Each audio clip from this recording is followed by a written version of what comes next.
जम्मू के अलग अलग इलाकों में पिछले कुछ समय से लगातार हो रही आतंकी घटनाओं को देखते हुए अब गृह मंत्रालय ने जम्मू को लेकर बड़ा फैसला किया है और जम्मू में अब नेशनल सिक्योरिटी गार्ड यानी कि एनएसजी का केंद्र बना दिया गया है।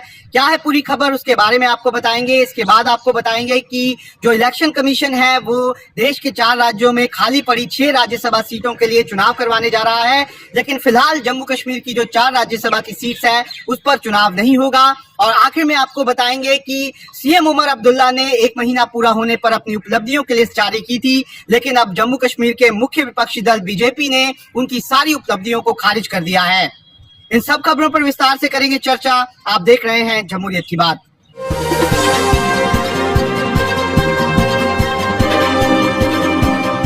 सबसे पहले बात करते हैं जम्मू के अलग अलग इलाकों में पिछले कुछ समय से हो रहे आतंकी हमलों की। दरअसल सुरक्षा एजेंसियों के पास इस तरह की खबर आई थी कि जो विदेशी आतंकी हैं वो जम्मू के अलग अलग इलाकों में यहाँ पर घुसपैठ करने में कामयाब रहे हैं, जिसके बाद ये जो आतंकी हैं इन्होंने कई बड़े आतंकी हमले किए हैं, जिसमें कई हमारे जो सैनिक हैं वो शहीद हुए हैं। लेकिन उसके साथ ही साथ जो सुरक्षा बल हैं उन्होंने यहाँ पर कई बड़े आतंकियों को मारने में कामयाबी जो है वो यहाँ पर हासिल की है। और अभी भी सुरक्षा बलों के ऑपरेशन जो हैं वो जम्मू के अलग अलग इलाकों में यहाँ पर चल रहे हैं और कोशिश ये की जा रही है कि जो बचे हुए आतंकी हैं उनको जल्द से जल्द यहाँ पर मार गिराया जाए। लेकिन सुरक्षा बलों के पास जिस तरह के लगातार इनपुट आ रहे हैं, खास तौर पर जम्मू को लेकर इनपुट आ रहे हैं, और इसके साथ ही साथ जो जम्मू कश्मीर पुलिस ने यहाँ पर सिक्योरिटी एडिट किया है, उसके बाद एक बड़ा फैसला यहाँ पर जम्मू कश्मीर पुलिस के साथ ही साथ जो गृह मंत्रालय है उन्होंने किया है। और जम्मू में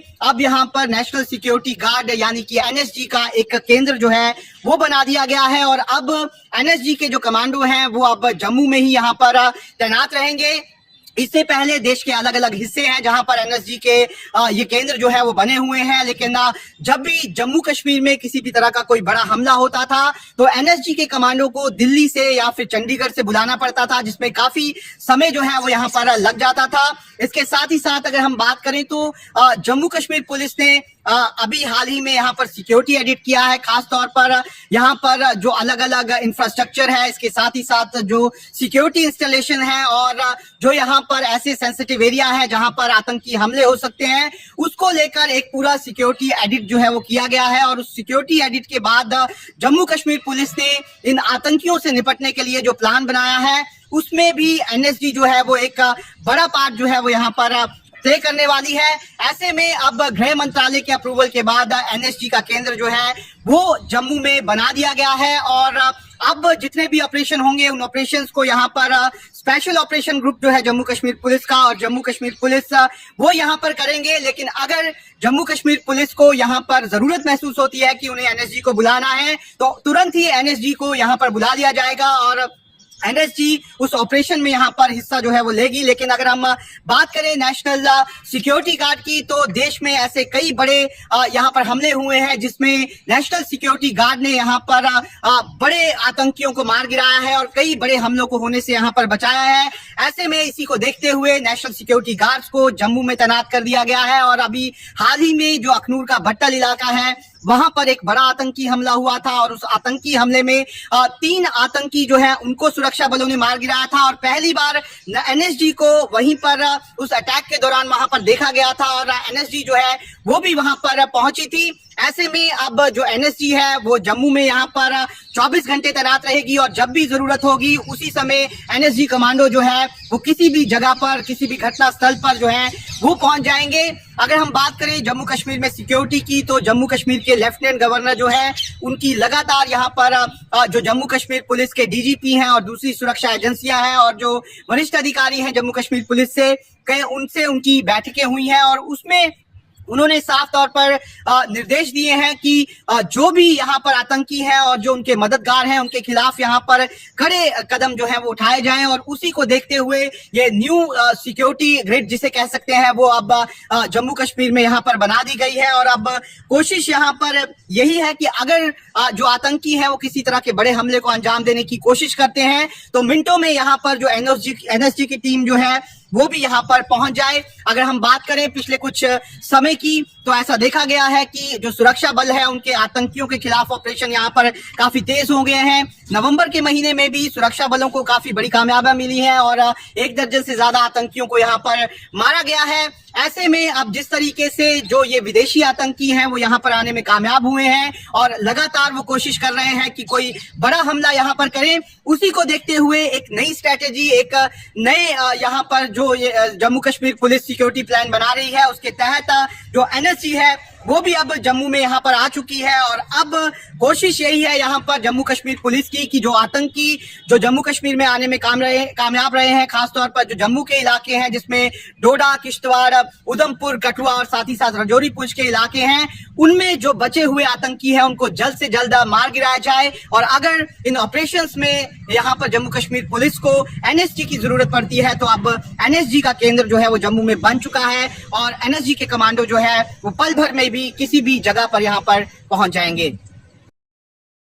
अब बात करते हैं जम्मू कश्मीर की 4 राज्यसभा सीट्स की, जिस पर चुनावों का इंतजार जो है वो सभी पॉलिटिकल पार्टीज और साथ ही साथ लोग जो हैं वो यहाँ पर कर रहे हैं। लेकिन फिलहाल ऐसा लग रहा है कि जम्मू कश्मीर में राज्यसभा के जो चुनाव है उसमें थोड़ा विलंब यहाँ पर हो सकता है, क्योंकि जो चुनाव आयोग है उसने देश के 4 ऐसे राज्य हैं जहां पर राज्यसभा की जो 6 सीट्स थी उस पर चुनावों का ऐलान कर दिया है। दरअसल जो उड़ीसा, साथ ही साथ आंध्र प्रदेश, वेस्ट बंगाल और हरियाणा में 6 राज्यसभा की सीट्स थी, उस पर अब 20 दिसंबर को चुनाव जो है वो होने जा रहा है। ऐसे में फिलहाल जो यहाँ पर जम्मू कश्मीर में 4 राज्यसभा की सीट थी उस पर चुनाव यहाँ पर नहीं होगा। लेकिन अगर हम बात करें जम्मू कश्मीर में राज्यसभा चुनावों की, तो 2015 में जम्मू कश्मीर में आखिरी राज्यसभा के चुनाव हुए थे। उस समय जम्मू कश्मीर में पीडीपी और बीजेपी की गवर्नमेंट थी और पीडीपी से 2 सदस्य जो थे वो राज्यसभा में चुनकर गए थे, जिनमें फयाज अहमद मीर और नजीर अहमद लावे का नाम था। और बीजेपी से शमशेर सिंह मनाज जो थे वो राज्यसभा पहुंचे थे और जो कांग्रेस और नेशनल कॉन्फ्रेंस का गठबंधन था उससे गुलाम नबी आजाद जो थे वो राज्यसभा में जाने में यहाँ पर कामयाब हुए थे। लेकिन जम्मू कश्मीर में जब इनका कार्यकाल खत्म हुआ उसके बाद से ही जम्मू कश्मीर में विधानसभा के चुनाव नहीं हुए थे। अभी फिलहाल ही जम्मू कश्मीर में विधानसभा के चुनाव जो है वो हुए हैं। ऐसे में अब बताया जा रहा था कि जल्द ही राज्यसभा के ये जो 4 सीट्स है उसमें यहाँ पर नए लोगों को चुनकर भेजा जा सकता है। लेकिन फिलहाल चुनाव आयोग जो है उसने जम्मू कश्मीर को लेकर यहाँ पर डेट्स जो है उसकी अनाउंसमेंट नहीं की है। लेकिन अगर हम जम्मू कश्मीर की बात करें तो फिलहाल जो जम्मू कश्मीर में सरकार बनी है उसमें नेशनल कॉन्फ्रेंस के पास यहाँ पर सबसे ज्यादा 42 सीटें हैं और उनके साथ ही जो कांग्रेस गठबंधन में है उनके पास 6 सीटें हैं। ऐसे में माना जा रहा है कि जो राज्यसभा चुनाव होगा उसमें 3 सीट्स जो है वो यहाँ पर नेशनल कॉन्फ्रेंस को मिल सकती हैं। और नेशनल कॉन्फ्रेंस के जो मुख्यमंत्री हैं उमर अब्दुल्ला, वो पहले ही साफ कर चुके हैं कि वो अपने पिता फारूक अब्दुल्ला को राज्यसभा में देखना चाहते हैं। और इसके साथ ही साथ इस तरह की भी खबरें हैं कि नेशनल कॉन्फ्रेंस अपने 2 बड़े नेता जिसमें सज्जाद किचलू जो किश्तवाड़ के हैं और साथ ही साथ अजय सलोत्रा जो जम्मू से हैं उनको भी राज्यसभा भेज सकते हैं। ऐसे में फिलहाल बात करें तो अभी ये राज्यसभा चुनाव नहीं हो रहे हैं, लेकिन नेशनल कॉन्फ्रेंस ने लगभग ये तय कर लिया है कि वो किसको राज्यसभा में भेजेगी। लेकिन अगर दूसरी तरफ बात करें भारतीय जनता पार्टी की तो उनके पास भी इस बार 28 सीटें हैं और 28 सीटों में एक उनका भी जो सदस्य है वो राज्यसभा जाएगा। ऐसे में बीजेपी जो है वो भी यहाँ पर इंतजार कर रही है कि जल्द से जल्द राज्यसभा चुनाव हो और वो अपने एक कैंडिडेट को राज्यसभा जो है वो भेज सके। लेकिन फिलहाल चुनाव आयोग ने इसमें विराम लगा दिया है। जम्मू कश्मीर में अगर हम असेंबली सेशन की बात करें तो जनवरी फरवरी में नया असेंबली सेशन जो है वो होने वाला है और ऐसा माना जा रहा है कि उस समय जो चुनाव आयोग है वो जम्मू कश्मीर की जो 4 राज्यसभा की सीट्स है उसके लिए चुनावों का ऐलान जो है वो कर सकता है। लेकिन फिलहाल इसको लेकर किसी तरह की भी यहाँ पर क्लैरिटी जो है वो नहीं है और जो यहाँ पर राजनीतिक दल है और जितने भी लोग हैं उनको फिलहाल राज्यसभा चुनाव जो जम्मू कश्मीर की 4 सीटों पर होने हैं उसके लिए यहाँ पर इंतजार करना होगा। जम्मू कश्मीर में उमर अब्दुल्ला की सरकार को बने हुए 1 महीने से ऊपर हो गया है। पिछले 1 महीने में उमर अब्दुल्ला ने कई बड़े फैसले लिए हैं और अब जो उमर अब्दुल्ला की पार्टी है उन्होंने हाल ही में उमर अब्दुल्ला की जो यहाँ पर उपलब्धियां हैं उनको लेकर सोशल मीडिया पर एक पोस्टर जो है वो जारी किया है। और उस पोस्टर में उन्होंने साफ तौर पर ये कहा है कि जिस तरीके से उमर अब्दुल्ला की सरकार जो है वो स्पेशल स्टेटस को लेकर प्रस्ताव असेंबली में लाई है वो एक बड़ी उपलब्धि उमर अब्दुल्ला सरकार की है। इसके साथ ही साथ उमर अब्दुल्ला की जो पहले ही कैबिनेट हुई थी उसमें वो स्टेटहुड का प्रस्ताव जो है वो लेकर आए थे, उसका जिक्र इस पोस्टर में है। और साथ ही साथ उमर अब्दुल्ला ने जो यहाँ पर जम्मू कश्मीर एडमिनिस्ट्रेटिव सर्विसेज के लिए यहाँ पर स्टूडेंट्स अपेयर हो रहे थे उनको एज रिलैक्सेशन जो है वो भी यहाँ पर दिलवाया है। और आखिर में उमर अब्दुल्ला ने जो जम्मू कश्मीर में स्कूल एजुकेशन का एकेडमिक कैलेंडर था उसको यहाँ पर बदला है। और नेशनल कॉन्फ्रेंस बता रही है कि ये उमर अब्दुल्ला सरकार की अब तक की सबसे बड़ी उपलब्धियां जो है वो पिछले एक महीने में यहाँ पर हैं। लेकिन अब जिस तरीके से उमर अब्दुल्ला ने यहाँ पर बताया है कि उन्होंने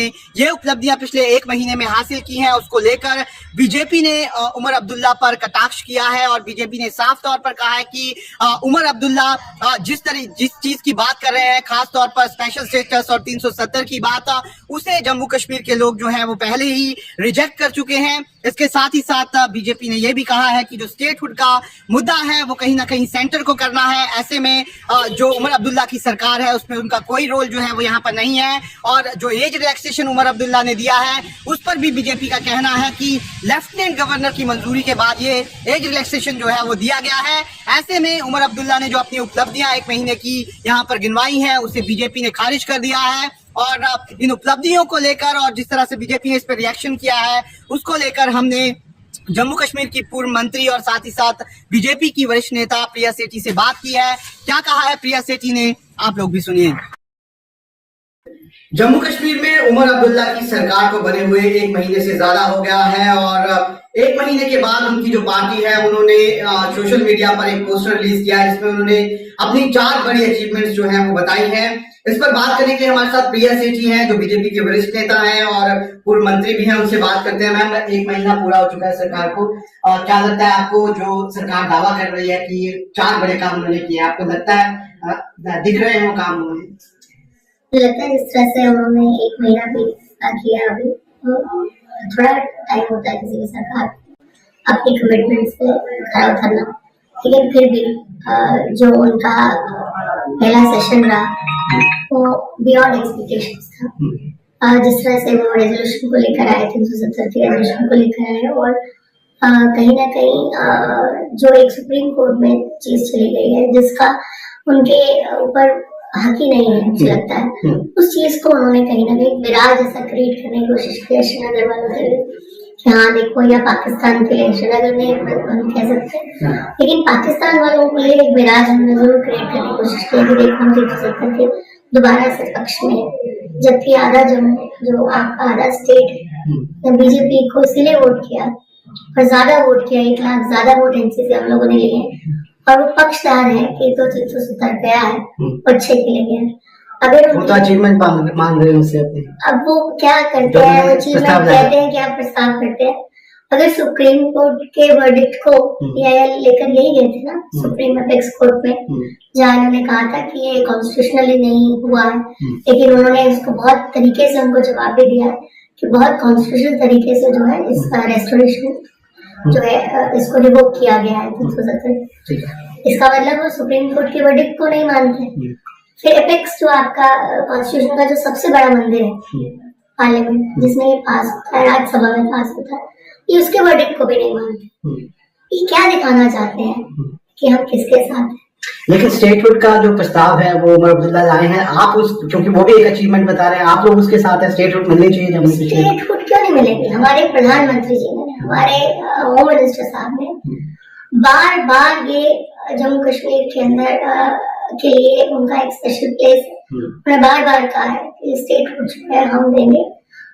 कंड्यूसिव माहौल होना चाहिए, आतंकवाद खत्म होना चाहिए। जो हमारी पेरिफेरी में हमारा जो एक ऐसा देश है जो आतंकवाद को हमेशा बढ़ाता है, नर्चर करता है, उसके अपनी जमीन को वो यहाँ पे मिलिटेंसी क्रिएट करने के लिए नर्चर करता है, अगर उसके साथ कहीं ना कहीं आने वाले समय के अंदर हमारा यहाँ से बिल्कुल खत्म हो जाएगा और बहुत सारी ऐसी चीजें होती हैं तो हमारा स्टेटहुड हमें वापस मिलेगा। तो ये उनका कहाँ से अचीवमेंट हुआ मुझे समझ में नहीं आता। स्टेटहुड देना सेंटर ने है, स्टेटहुड देना पार्लियामेंट ने है, वर्डिक्ट वहां पर है, जो एब्रोगेशन ऑफ आर्टिकल 370 वो पार्लियामेंट में हुआ है, सुप्रीम कोर्ट ने वर्डिक्ट दिया। तो ये 2 अचीवमेंट्स तो मुझे बड़ा अजीब सा लगता है जब ये बोलते हैं कि मेरे ये 2 अचीवमेंट्स, तो मुझे बहुत अजीब सा ये भी उसमें लिखा है कि मिराज सा क्रिएट कर रहे हैं पूरे मुझे लगता है कि अपने आप को पाकिस्तान को कहीं ना कहीं मैसेज देना लेकिन वो उसके अलावा जो लोग बातें बोल रहे हैं, जो एकेडमिक सेशन उनका कहना था कि लोग काफी टाइम से बोल रहे थे कि एकेडमिक सेशन अलग अलग होना चाहिए। फिर जो जेके एडमिनिस्ट्रेशन के एग्जाम्स होते हैं उसमें एज रिलैक्सेशन दिया। ये 4 अचीवमेंट उन्होंने बाकायदा उन्होंने पोस्ट किया है ट्विटर पे और दिखाई है ये 4 अचीवमेंट्स। जो आपका विंटर सेशन और उसका सेशन है, मुझे बताएंगे कौन सी बड़ी अचीवमेंट है। जब हम कहते हैं एक देश एक निशान एक विधान एक constitution, Himachal has almost the same climatic condition as Jammu Kashmir has, Uttarakhand has also the same conditions as Jammu Kashmir has. So 2 part में डिवाइड कर देना एक एकेडमिक सेशन को एक कौन सी बड़ी बहादुरी इसमें है जब हम इंटीग्रेट करते हैं चीजों को। व्हेन वी सेपरेट थिंग्स तो वो कहीं ना कहीं it's not an achievement but it is somewhere और the other logically not benefiting the students of the state. They will never benefit. जिनकी 6 महीने पढ़ाई होनी है, जिनकी साल एक पढ़ाई होनी है, जिनको आपने लोगों को जो है विंटर सेशन के बच्चों को हमने 4 महीने दे दिए कॉम्पिटिटिव एग्जाम्स प्रिपेयर करने के लिए, वही जम्मू के बच्चों को जो है आपने कॉम्पिटिटिव एग्जाम्स के लिए सिर्फ आपने 1 महीना ही दिया। ये कौन सी आपकी अचीवमेंट है? इंटीग्रेट करना एनसी को चाहिए। जो वो शपथ लेकर आए थे, जो कॉन्स्टिट्यूशन के शपथ को वो करते हैं और इंडिया के हक के अंदर जो है वो बात करते हैं। बातें बड़ी बड़ी करनी, लेकिन जब बात ऐसी करनी बहुत बड़ी अचीवमेंट नहीं है। और जो लास्ट ये अगर आपने इसका पढ़ा होगा तो एक ऑर्डर में लिखा हुआ है बाय दी एलजी। आप उसको कहीं ना कहीं सर्च कीजिए कि ये जो एज रिलैक्सेशन हुई है वो एलजी के जो हमारे माननीय हमारे जो सिन्हा जी हैं, ऑनरेबल एलजी हैं हमारे, उनकी डायरेक्शंस पे जो है एज रिलैक्सेशन। तो आपने 3-4 गिनवाई, मैंने चारों के बारे में बात की। लेकिन आपको नहीं लगता कि जो मैनिफेस्टो में उन्होंने बातें कही थी उनमें से 4 चीजें तो उन्होंने कर दी? मैनिफेस्टो में तो हमारे भी मैनिफेस्टो में हमने 3 हमने एक नेशनल का हमने आधा होता, हमने डेली वेजेस का हमने मुद्दा उठाया, हमने और बहुत मुद्दे उठाए थे। तो ये ऑलमोस्ट वही मुद्दे हैं जो ये मैनिफेस्टो में लाए। मैनिफेस्टो में और बड़े मुद्दे हैं इनके। ये कहते हैं कि हम 200 यूनिट फ्री बिजली देंगे, ये कहते हैं 3000 महीना जो पेंशन महिलाओं को देंगे, ये कहते हैं कि हम जो है 1 लाख नौकरियां प्रोवाइड करेंगे। मुझे लगता है उन चीजों पे भी थोड़ा सा रेजोल्यूशंस पे बात करनी, स्टेटहुड पे बात करनी जो इनके उसमें ही नहीं है, वर्डिक्ट में नहीं है या उनके उसमें नहीं है, और इस तरह से बात करनी। मुझे लगता है कई अचीवमेंट मानते हैं तो मानते रहे, लेकिन जम्मू कश्मीर के लोग जो है सही अचीवमेंट होगी जब उनकी 200 यूनिट फ्री होगी, जब उनको 3000 पेंशन हर महिला को मिलेगी, जब 1 लाख नौकरियां युवाओं को मिलेंगी और जो लड़के जो है सड़कों पे नजर नहीं आएंगे। जमहूरियत की बात कार्यक्रम हम आप लोगों के लिए बना रहे हैं और कोशिश कर रहे हैं कि जम्मू कश्मीर की वो खबरें जो आप लोगों के लिए जानना जरूरी है वो आपको यहाँ पर जरूर दिखाएं। लेकिन अगर आपको ऐसा लगता है कि जम्मू कश्मीर की कोई खबरें जो हमें अपने प्रोग्राम में दिखानी चाहिए वो आप जरूर बता सकते हैं। अपनी राय कमेंट बॉक्स में आप यहाँ पर दे सकते हैं।